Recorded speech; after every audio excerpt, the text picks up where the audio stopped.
हम अक्सर देखते हैं कि सनातन धर्म की परंपरा में किसी भी धार्मिक कार्य में 1 रुपये का बड़ा महत्व होता है।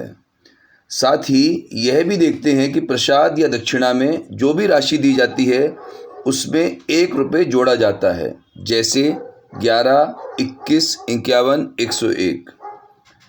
सहस्त्राब्दियों और सदियों से हम यह करते आ रहे हैं, पर हम में से बहुत कम लोगों को इसके पीछे का कारण मालूम है। आज के इस वीडियो में हम लोग यही जानेंगे कि 1 रुपये का महत्व क्या है। नमस्कार, प्रणाम, सभी का अभिनंदन। आज एक बुक रीड करते समय एक बहुत अच्छी इन्फॉर्मेशन मिली जो मुझे लगा कि आपके साथ शेयर करना चाहिए। वो इन्फॉर्मेशन क्या थी कि जब भी हम किसी को शगुन का लिफाफा देते हैं या ब्लेसिंग्स के रूप में हम किसी को कुछ देते हैं, शादी में, बर्थडे में, किसी भी ओकेशन पर, तो हम उसमें एक रुपये का सिक्का क्यों डालते हैं साथ में? तो वाई इज दैट 1 रुपये कॉइन नेसेसरी? तो थोड़ा सा उसकी के ऊपर अच्छे पॉइंट्स कुछ मिले तो मुझे लगा आपके संग भी मैं शेयर करती हूँ। पहली चीज, 0। अगर हम किसी को 100 रुपीज देते हैं तो it ends with 0। So 0 is a symbol of and. And if you give 101, मतलब 101 रुपए अगर आप किसी को देते हो तो वो आपका जो अमाउंट आपने दिया वो एंड होगा 1 से। तो 1 is considered as the beginning of something and 0 is considered as end of a thing. So आप 101 रुपए का कॉइन इसलिए उसमें डालते हैं ताकि उस व्यक्ति को, जो भी रिसीवर हो, उसको 0 के पार ना जाना पड़े और उसको आप एक नई शुरुआत के रूप में एक रुपए का सिक्का डालकर दे रहे हैं। एक और चीज, सेकेंड पॉइंट, जो आप ब्लेसिंग्स दे रहे हैं, जो आशीर्वाद दे रहे हैं, वो अविभाज्य है। व्हाट इज अविभाज्य? अविभाज्य मीन्स नॉन डिविजिबल। अगर आप नंबर को देखें, ठीक है, अगर आप नंबर देखते हैं 100, 200, whatever, so it ends with 0, so it is divisible। किसी ना किसी नंबर से वो डिवाइड हो जाएगा। लेकिन अगर आप उसमें 1 रुपए का कॉइन और डाल देते हैं तो वो बन जाएगा अब non divisible. It will not be divided by any number. So the point comes, जो आप ब्लेसिंग्स दे रहे हैं दैट इज अविभाज्य, मतलब उसका आप डिवीजन नहीं कर सकते। एक और पॉइंट जो इसी में था वो ये था कि जो आप 1 रुपए का कॉइन डाल रहे हैं वो एक तरीके का कर्ज है रिसीवर के ऊपर। किस प्रकार का कर्ज?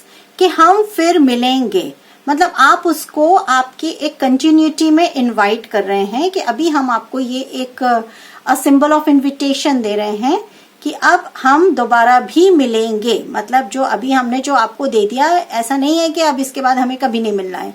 हमने आपको जो ये 1 रुपए जो भी आपको ब्लेसिंग्स दी थी उसके साथ में 1 रुपये का कॉइन इसलिए दिया गया है टू मेंटेन द कंटिन्यूटी, और आगे भी हम मिलते रहें। इस चीज को सिंबलाइज करने के लिए हमने 1 रुपए का कॉइन उसमें एनवेलप में डाला। वन मोर पॉइंट, जो कॉइन है, जो 1 रुपये का कॉइन है, वो धातु या मेटल का बना होता है। And metal is a symbol of माँ लक्ष्मी। लक्ष्मी जी का अंश माना जाता है धातु को। कहाँ से आता है धातु? धरती में से आता है, पृथ्वी में से आता है। तो ये चीज हम ये चीज कह रहे हैं कि जो हम कॉइन डालना ज्यादा प्रेफर करते हैं बजाय 1 रुपए का नोट रखने के। That is why it is always advisable to put 1 rupee coin, मतलब एक मेटल का कॉइन रखना ज्यादा बेटर माना जाता है। एक और पॉइंट जो इसी में इंटरेस्टिंग लगा वो ये था कि ये जो 1 रुपया आपने जो भी 101 दिए हैं, 251 दिए हैं, 501 दिए हैं, जो भी दिया है, तो बाकी का अमाउंट जो रिसीवर है वो यूज कर सकता है। लेकिन ये जो 1 रुपया है ये वो उसको यूज नहीं करता, वो उसको कहीं ना कहीं सेव करके रखता है। वो एक प्रकार का इन्वेस्टमेंट है, निवेश है उसके लिए। ये जो 1 रुपये का कॉइन है ये एक विकास का बीज है, ये डेवलपमेंट का सीड है। और हम ये चीज बोल रहे हैं कि जो भी हमने शुभकामनाएं दी हैं, जो भी हमने आशीर्वाद आपको दिया है, ये लगातार बढ़ता रहे और आपके जो धन दौलत है उसमें, या जो रिसीवर की जो धन दौलत है उसमें लगातार समृद्धि होती रहे। इस अच्छी कामनाओं के साथ में 1 रुपया का कॉइन एनवेलप में डालकर आशीर्वाद के साथ दिया जाता है। That is the main reason behind it. एक और बात जो गौर करने की वो ये है कि कभी भी जब भी आप मांगलिक कार्य के लिए आप देते हैं अमाउंट, उसमें आप 1 रुपया का कॉइन रखिए, लेकिन कभी भी श्राद्ध में या तर्पण के जो इस तरीके की जो कार्य होते हैं उसमें 1 रुपए का कॉइन कभी भी नहीं रखना। इस बात को बिल्कुल ध्यान रखिएगा।